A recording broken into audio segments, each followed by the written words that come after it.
श्रोतो नमस्कार। 90.8 FM पर आप सुन रहे हैं कृषि विज्ञान केंद्र बारामती का कम्युनिटी रेडियो शारदा कृषि वाहिनी।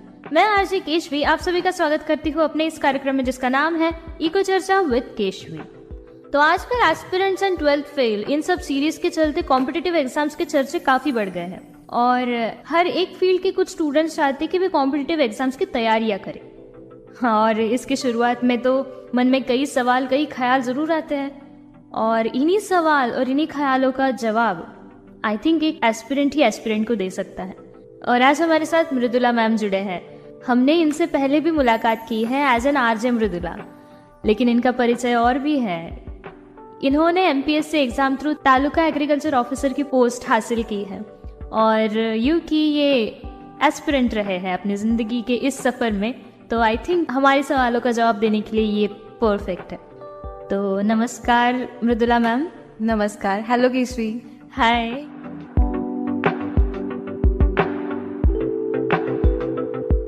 तर कोणतीही कॉम्पिटिटिव्ह एक्झाम करायसाठी काय एक बेसिक रिक्वायरमेंट असते एका स्टुडंटची?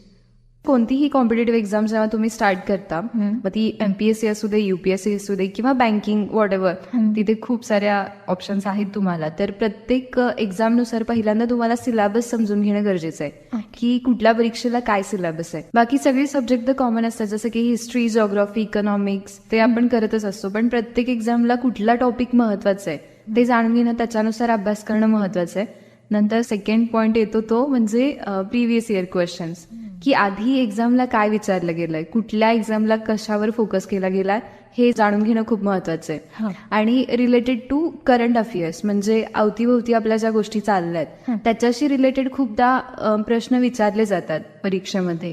तर त्या सगळ्याचाही समावेश असणं गरजेचं आहे. आणि एक अधिकारी म्हणून जेव्हा आपण स्वतःला बघतो तेव्हा आजूबाजूला ज्या घटना घडतात, तर अशा वेळी आपण काय निर्णय घेऊ शकतो हे स्वतःचं अनालिसिस नेहमी सुरू ठेवलं पाहिजे. म्हणजे आपण कसे त्या प्रश्नाला टॅकल करू. तर या दृष्टीने आपण जर विचार करायला लागलो तर निम्मे अधिकारी आपण तिथेच घडलेलो असतो. आपण त्याबद्दल विचार करतो आपल्या दृष्टीने. बरोबर. ओके.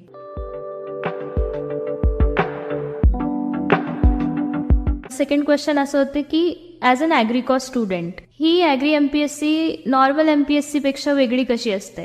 आणि आता करंटली त्याचा सिलेबस सुद्धा चेंज झालाय, तर तुम्ही त्याला कशा पद्धतीने डील केलं, टॅकल केलं? तर ॲग्री एमपीएससी जेव्हा प्री आपण बघतो तर नॉर्मल एमपीएससी आणि ॲग्री एमपीएससीची प्री आता एकच झाली आहे कॉमन. तुम्हाला सगळ्या एक्झामसाठी एकच, म्हणजे क्लास 1 आणि क्लास 2 साठीच्या ज्या पोस्ट आहेत त्याच्यासाठी एकच प्री क्वालिफाय करायची आहे. आणि त्याच्यानंतर मेन्सचा सिलेबस प्रत्येकाचा वेगळा असतो. ॲज अन ॲग्रिकॉस ॲग्री एमपीएससी देताना ते एक आपल्याला बेनिफिट आहे की आपल्याला फक्त ॲग्रिकल्चरचाच अभ्यास करायचा आहे. जे सब्जेक्ट आपण युजला शिकलोत त्याचंच थोडं डीपमध्ये आणि इन डिटेल नॉलेज आपल्याला अप्लाय करून ती एक्झाम क्वालिफाय करायची आहे. आणि जसं तू म्हणालीस की या 2 वर्षात खरंच सिलेबस चेंज झाला आणि ह्या गोष्टी माझ्या दृष्टीने मला खरंच अवघड वाटला थोड्या. कारण हा सिलेबस जो चेंज झाला तो आमच्या वेळी आम्हाला युजीला नव्हता. ओके.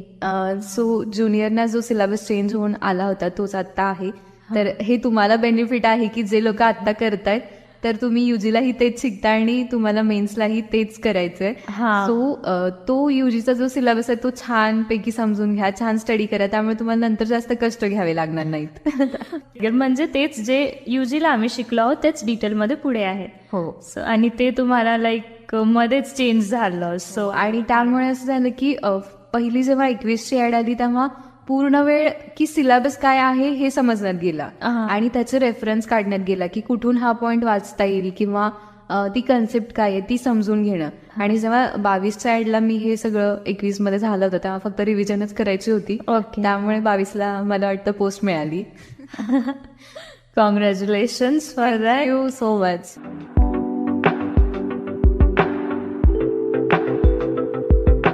तुम्हाला कधी वाटलं की आपण कॉम्पिटिटिव्ह एक्झामची तयारी करायला पाहिजे असं? कॉम्पिटिटिव्ह एक्झाम म्हण किंवा अधिकारी होणं हे लहानपणापासूनचं स्वप्न होतं की नाही का आपल्याला पुढे जाऊन व्हायचंय, करायचंय, ती ॲबिलिटी असते. म्हणजे आपण जर लहानपणापासून एक ब्राईट स्टुडंट असू तर घरच्यांचा पण खूप अपेक्षा असतात की माझी मुलगी कलेक्टरच होणार आहे, ऑल दॅट. पण खरी सुरुवात मी अभ्यासासाठी MSc फर्स्ट इयर पासून केली. अच्छा. MSc ॲग्रीला जेव्हा मी महात्मा फुले कृषी विद्यापीठ राहुरी इथे ऍडमिशन घेतलं, येस, तर त्याच्यानंतर ती सुरुवात झाली. पण त्या जर्नीला कुठेतरी ब्रेक लागला तो कोविडमुळे.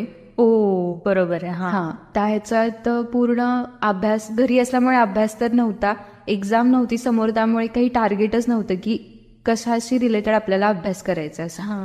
कारण त्याच्या आधी मी राज्यसेवा करायचे आणि कोविड नंतर जसे ॲग्रीच्या ऍड आला मग परत मी ॲग्रीला स्विच ओव्हर झाले.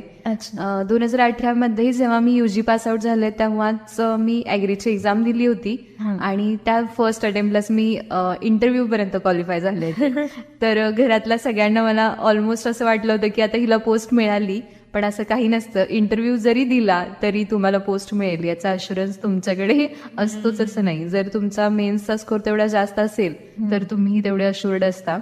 पण तेव्हा एवढं अभ्यासाचं काही माहिती नव्हतं आणि फ्युचर प्लॅन्स काही नव्हते, त्यामुळे सिरियसली अभ्यास पण केला नव्हता असं म्हटलं तरी चालेल.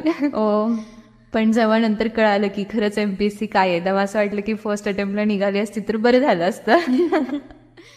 म्हणजे तितकं हार्ड असतं, तो एक प्रकारे आपण एकदम जवळ पोहोचलो असतो, बट स्टील रिटर्न हार्ड असतं. असं की म्हणजे जेवढं आपण त्यात आत शिरत जाऊ तेवढं आपल्याला कळतं की अजून आपल्याला खूप काही करायचंय.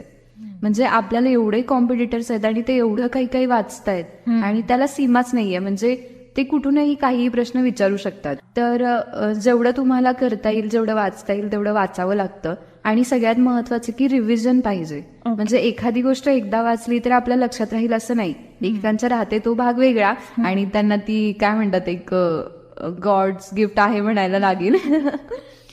पण कुठल्याही गोष्टीचं रिव्हिजन होणं महत्वाचं आहे. थोडं वाचा पण परफेक्ट वाचा, हे त्यातलं महत्वाचं की रिव्हिजन आणि तो परफेक्टनेस असायला पाहिजे.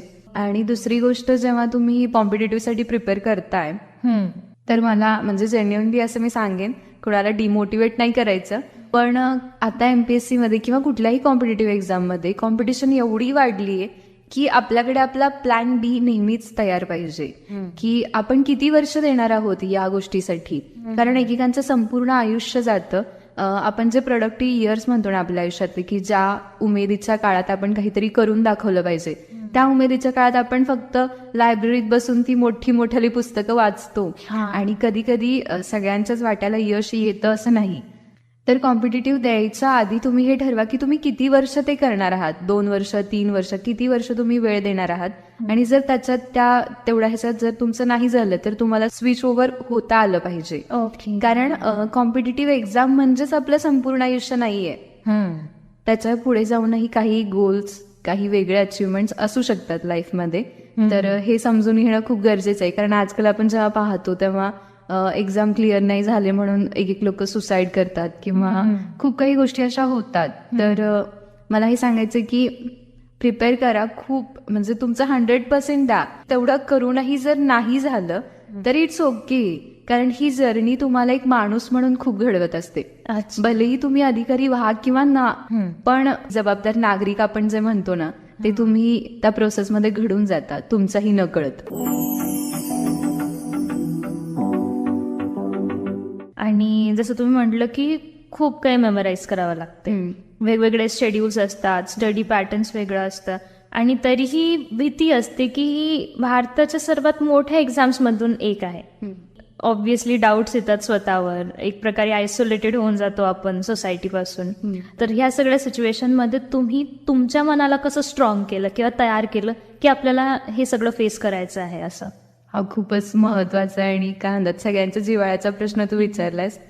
खरं असं होतं, खूपदा होतं. जेव्हा माझं पण पहिल्यांदा सिलेक्शन नाही झालं तेव्हा तो डाऊट येतो स्वतःवर की असं वाटतं कदाचित मी हे नाही करू शकणार, कदाचित हे माझ्यासाठी बनलेलं नाहीये.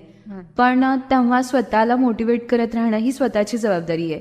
कारण कोणीतरी येईल आणि तुम्हाला सांगेल असं नसतं. जेव्हा तुम्ही अभ्यास करायला लागता प्रत्येकाला स्वतःचा अभ्यास आहे, कोणीच त्यांचा वेळ तुम्हाला देणार नाही. तर अशा वेळी स्वतः मोटिवेट व्हायला लागतं. मोटिवेशनल सॉंग्स असू देत किंवा काही कोट्स असू देत, तर ते स्वतःचं मनाला स्वतःच पटवून द्यावे लागतात. आणि खूप सॅक्रिफाईस आपण म्हणू शकतो, म्हणजे खूप मोठा शब्द आहे तो, पण करावे लागतात. 14-15 तास पण अभ्यास, त्याच्यापेक्षाही जास्त लोक अभ्यास करतात. जेव्हा मी स्वतः मेन्सला होते तर मला वाटतं आम्ही 4 ते 5 तास हार्डली झोपायचो.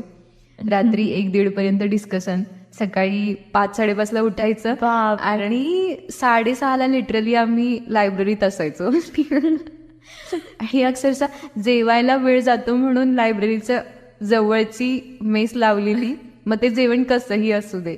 म्हणजे असं म्हणतात की एक असताना ऍस्पिरंट्सच्या मध्ये असं असतं की 2 महिने ठीक आहे, नाही चांगलं जेवलं म्हणून काही मरत नाही आपण. तर तेवढं आहे, डिवोशनली करावं लागतं. ते म्हणतात ना, लहरों से डरकर नौका पार नहीं होती और कोशिश करने वालों की कभी हार नहीं होती. तसं आहे ते. ओके.